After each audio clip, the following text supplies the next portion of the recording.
धुळे शहरातील हिंदू समाजाचा आराध्य दैवत असलेल्या ग्रामदैवत एकविरा मातेच्या मंदिर परिसर, कुस्त्यांचा जवाहर स्टेडियम तसेच हिंदू समाजाचं श्रद्धास्थान असलेलं सद्गुरू बापूजी भंडारी संस्थान, पुरातन महादेव मंदिर ही सगळी देवालय आणि सगळ्यांना शेवटी जिथे राम मिळणार आहे ते अमरधाम हिंदू समाजाचं हे सर्व ठिकाणं ज्या ठिकाणी ज्या वसाहतीमध्ये येतात तो सर्व भाग बहुल मुस्लिम असलेल्या प्रभाग रचना क्रमांक 4 मध्ये जाणीवपूर्वक टाकण्यात आलेला आहे असं सर्व हिंदू समाजाच्या निदर्शनास आलेलं आहे। आणि त्यामुळे सर्व प्रभाग क्रमांक 4 मधील हिंदू समाजाच्या वतीने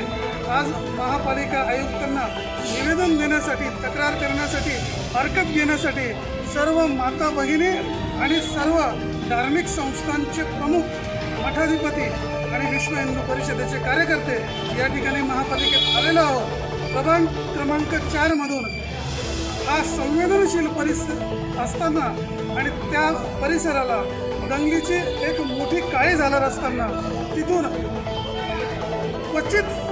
जुडलेला परंतु शहराचा मानबिंदू असलेला हिंदू समाज आणि देवालय हा भाग काढून हा प्रभाग क्रमांक 5 मध्ये जोडण्यात यावा।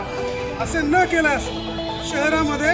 सर्व हिंदू समाजाला एकत्र करून प्रखर आंदोलन छेडण्यात येईल। हा सक्तीचा इशारा प्रशासनाला देण्यासाठी, आज हे निवेदन देण्यासाठी आम्ही इथे जमलेलो आहोत।